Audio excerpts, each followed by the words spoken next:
This is Parenting for the Everyday, a podcast dedicated to meeting parents in the trenches of parenthood.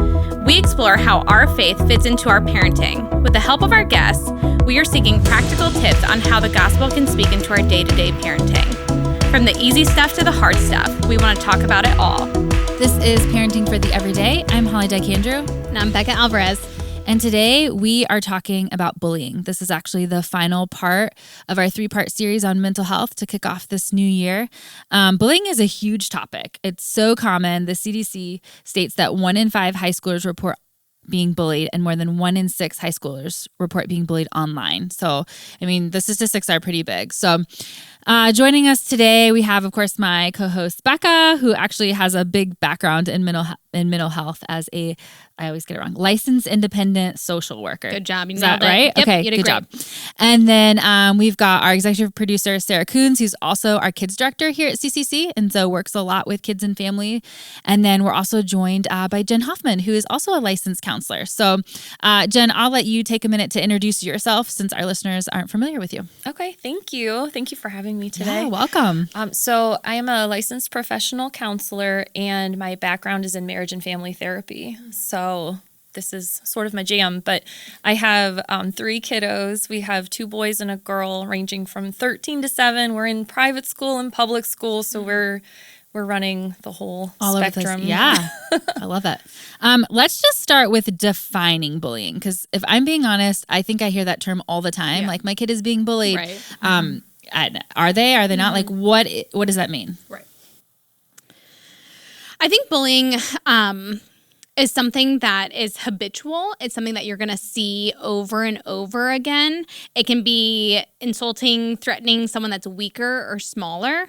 I think when I think of bullying, I see kind of the stereotypical big, gruff bully and like weak little person that doesn't have that many friends. I think that it can take that form sometimes. I think it can also take many, many different forms. And now that the online world is out there, it can take a million different forms. But I think it's something that is consistent. You can have verbal, like taunting or teasing, and it can also be physical or even psychological.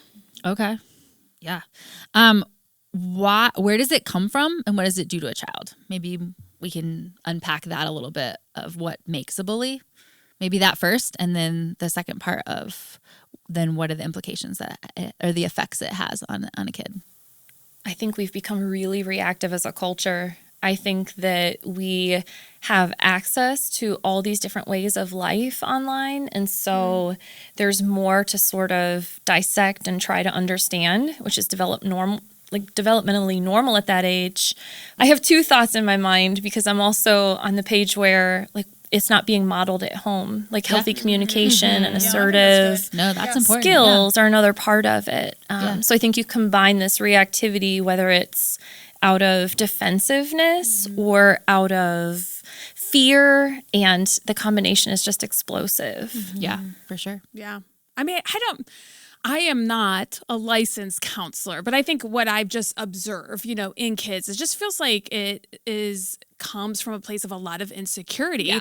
And I think even, Becca, your classic definition of the big, guy with a little weak, and usually the big guy is the one who actually has all the insecurities, right? Because usually we're putting someone down because we need to feel better about what's going on inside of us. And I know that sounds so, I guess cliche isn't the right word, but I mean, it feels like at the foundation of bullying, that's what's going on in a child's life. And even, Jen, to your comment, like if what's being modeled at home isn't healthy, or is that's what they're seeing, like even play out between a mom and a dad, or mom and other siblings, or between siblings. I mean, you're kind of like, okay, well, this is how you deal with someone or conflict or whatever, Yeah, go ahead. I was just going to say, I think in addition to that, there's a big need for this power and control. And so you're going to see a kid who is dealing with some low self-esteem, is also seeing some poor mirroring or poor modeling, and then in addition, wanting to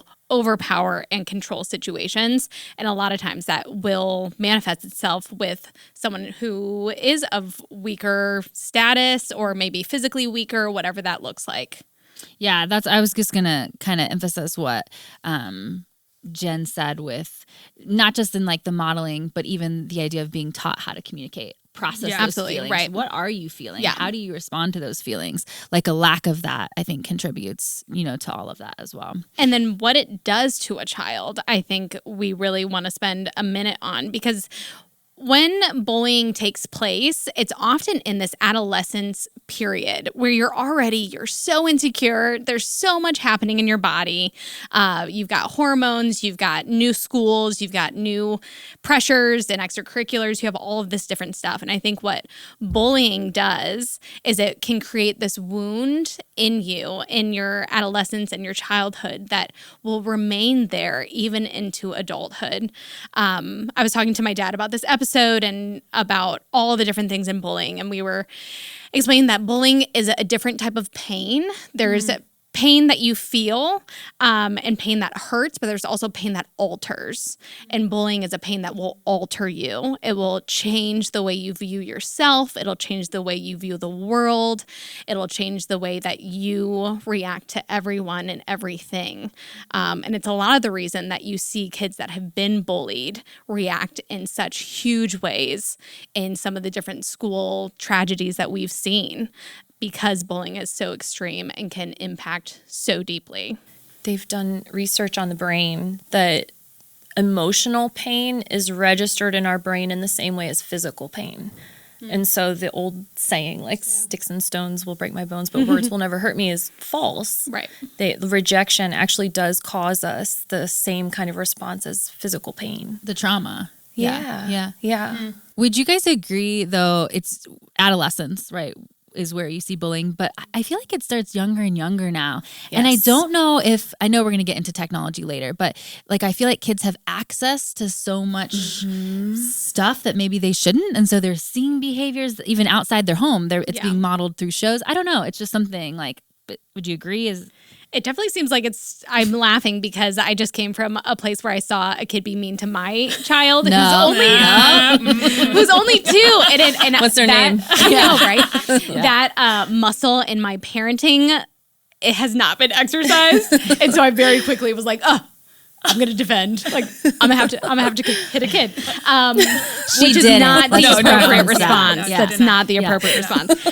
But to your point, I do think it's starting younger and younger. And I think part of that is because kids are growing up so much quicker because of the things that they're seeing, because of the way that they're treated.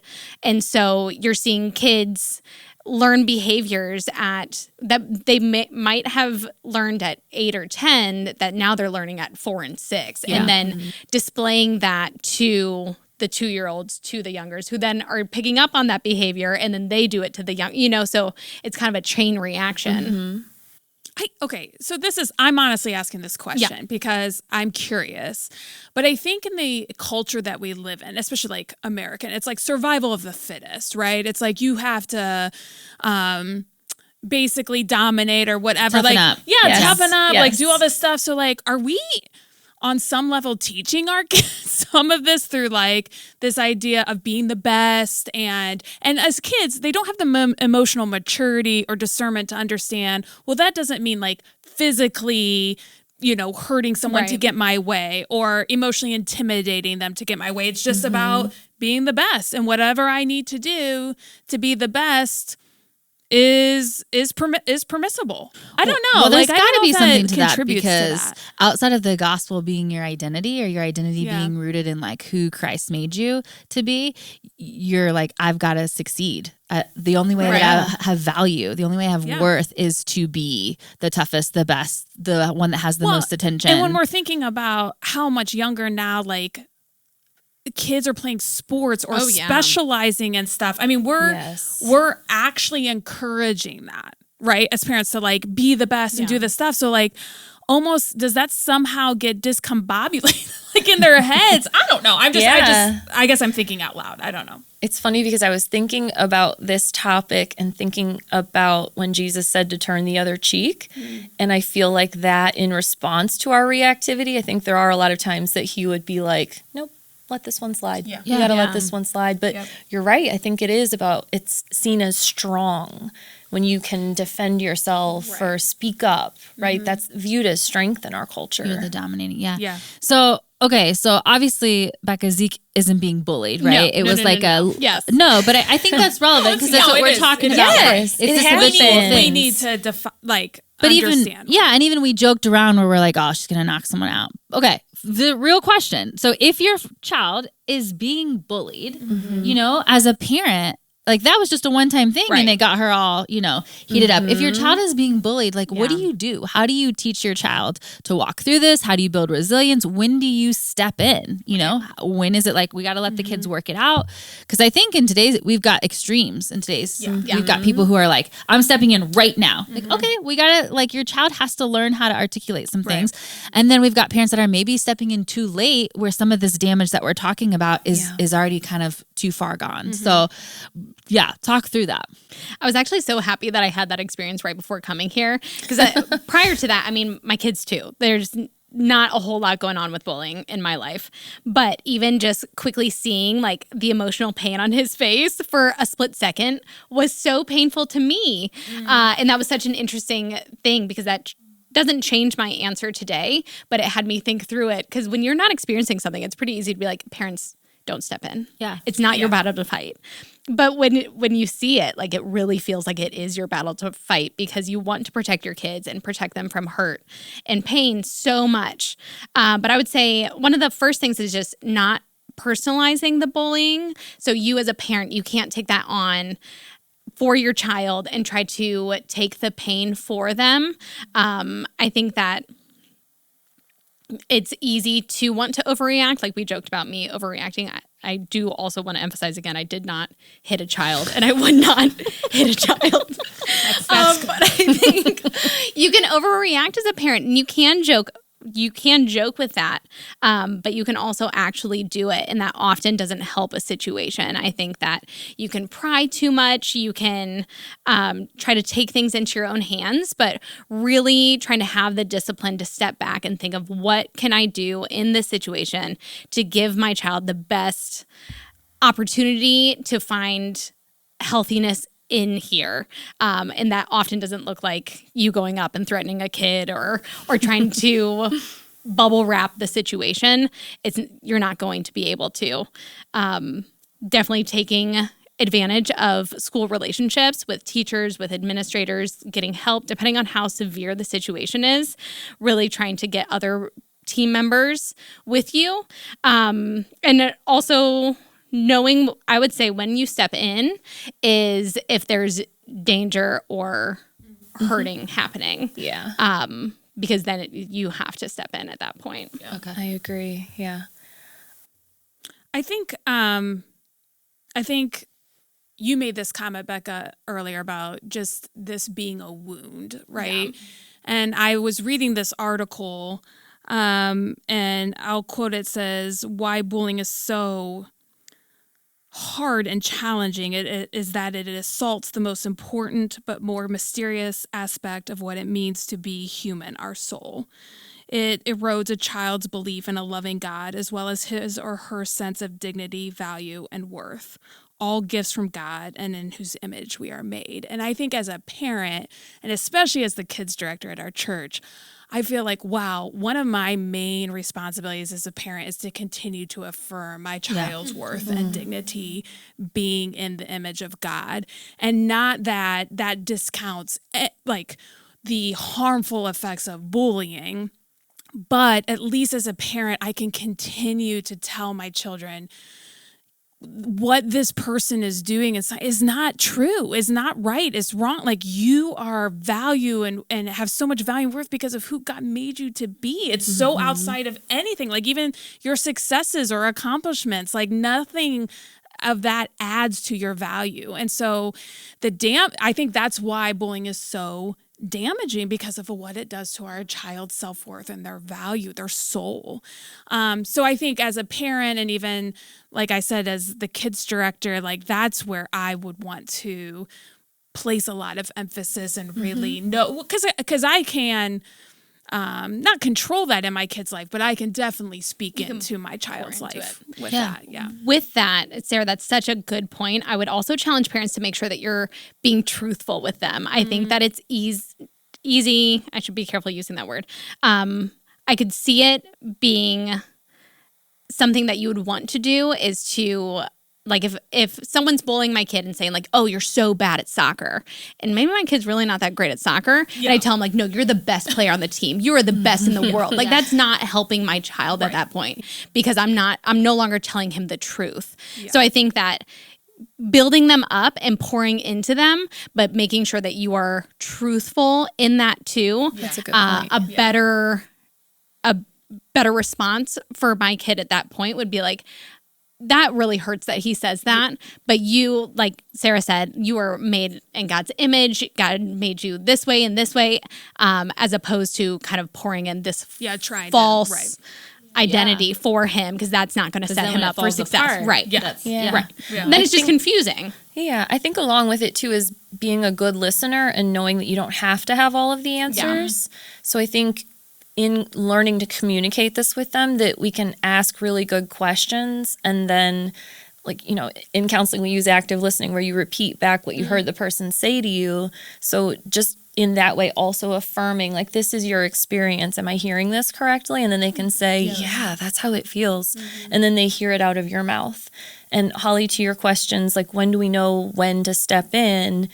I think as we're asking those questions, we can even ask them, when do you think we need to get an adult involved? When will this have been enough? What do you need me to do at this point? And really you're asking yourself those questions, but you're sharing that with them so that they're learning the whole problem solving process with you.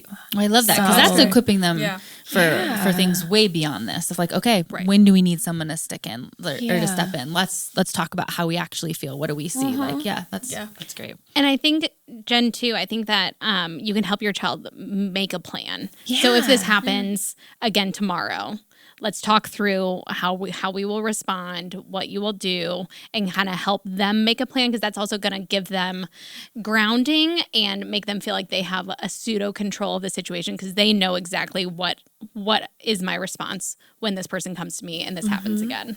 Yeah. Okay, so let's switch gears a little bit. What do you do if your kid is the bully? So if your kid or is even friends with the bully, how do you parent through that side of this? Don't all jump at once. My child is perfect, so that will never be my scenario. One of the professional counselors should talk first. I think, again, it's communication. I think that's the biggest thing that we're going to say today is talking to your kids about all aspects of this. I think if there's a confirmed case that your child has been involved in something, that screening their social media time, I think being aware of their presence on social media is good anyways. And that's a conversation worth, hey, can you show me your Instagram? Like, what are you posting these days? Like, that can be conversational. But if there's some sort of altercation, that it can be like, all right, we need to limit this time possibly, or limit access to some of these sites if the online presence is becoming an issue. But also ask them questions about this person, what's going on for them. Try to understand, get your head wrapped around the whole picture. Sometimes bullying is a cry for help, right? Sometimes it is that there's something else going on in that child's life that they feel so insecure. And even spending the time digging into that. Do we need to see a counselor to work through some of these insecurities that are causing this type of reaction? You would think I would have recommended counseling. I think something that we have said, I don't know, a million times on this podcast is just knowing your child too. So if you are seeing a big change in your kid and noticing that they're acting different at home, or then it's time to just start having those conversations. Ask them, like Jen said, ask them about their social media. Try to understand what's going on. The other thing is that something I've seen, ironically, on social media, but is that parents can sometimes be your kid's first bully. Even if you don't think that you are or mean to be, I think that it's easy to like poke fun at your kids and do different things for a laugh or for this or for that. And I would just be aware of your own behavior towards your kids and make sure that you're not putting them in a place that they're feeling embarrassed or humiliated just in jest because you think it's funny because you have the control over the situation. That's adding to their insecurity. That's adding to their insecurity. I hate when I see videos of a parent like videotaping their child because their kid bullied someone. So now they're going to humiliate their child on social media. Like that is not an appropriate way to resolve it. Yeah. I think that bullying is terrible, but I think it's also something that you have to recognize this is a sign and symptom of something deeper going on. Yes. And now it's time to start to investigate that. And if that requires bringing in a professional, then you should do that. But it all starts with you asking really intentional questions and not just coming down in judgment or punishment or something like that, because there's something deeper going on nearly all the time when you're dealing with a bully. I think if your child is friends with a bully, you also really have to talk through what that is doing and maybe really trying to exercise their empathetic bone. This could be a really good moment to try to teach them, how do you think that made this person feel when your friend did this? And how could that have played out in a different way if you weren't next to your friend and you went to go assist? Because I think that if your kid is friends with the bully, it actually gives them a really great opportunity to stand up for someone and even represent Jesus in a really, really cool way. But they have to be able to exercise that and definitely exercise some courage in there too. Yeah. That's so good. That is, again, these are not my words. These are words I read from an article which was really cool about this idea of developing protectors. So we talk a lot about our children encountering bullies, but how can we actually empower them to be the kid that stands up for that kid? So this idea of fear is kind of at the base of bullying, right? And we want to develop courage, for our kids to do that. So that the idea of I even loved the language behind that, like protectors, developing protectors. And so they just gave 5 things that I want to say really quickly. But they were just saying there are things that you can teach your children, like teach students about the power of 2, which is kind of something you were talking about, like a bullying is only going to target one person. Right. I've never heard of a bully that targets like a group of people because there's more power within a group of people. And it's hard to, you want to isolate that person. Explain the difference between tattling and reporting. Like just that, this is important. Like you need to go tell someone about this. And then give students action steps. Like, give them words to tell your child, like even at an elementary school level, you can say, no, leave him or her alone. Stop it. I really think if kids could come around and be part of the solution, I think some of this stuff would stop, because a bullying is going to get, again, just from what I've observed and seen, they just continue to gain power in their actions. So I love the idea of trying to help our kids be part of the solution. Yeah, I have this quote that I have saved in my phone that says, let's worry more about raising kids who care about the kid sitting alone than they do about fitting in. It's just like this reminder of me of like, okay, what am I pressing into my kid that their identity is and what matters and what's important? So when they walk in a room, are they worried about like, I got to fit in, or like, hey, I see this kid over there alone. Maybe I could be the friend that they need. As we come to a close, I just feel like we have to kind of breach this topic and dive a little bit. You kind of talked about social media a little bit, but I mean, again, as not a licensed counselor, I'm going to guess that limiting exposure to social media plays a huge role in helping kids who are being bullied and even the kids doing the bullying, because access to this technology before kids are ready to handle it feels like you're giving a kid a dynamite stick. And then you're like, okay, what do we do? There's been an explosion. Right. And so maybe we just take a couple minutes to kind of talk about that for a second. I think it's a big part of it. It's a huge part of it, if not the biggest part of it. What we know about social media is that it has doubled, quadrupled all of it with anxiety, depression, self-esteem, insecurity, all of those things. I can tell a difference in myself when I am on social media too often. I feel worse about myself.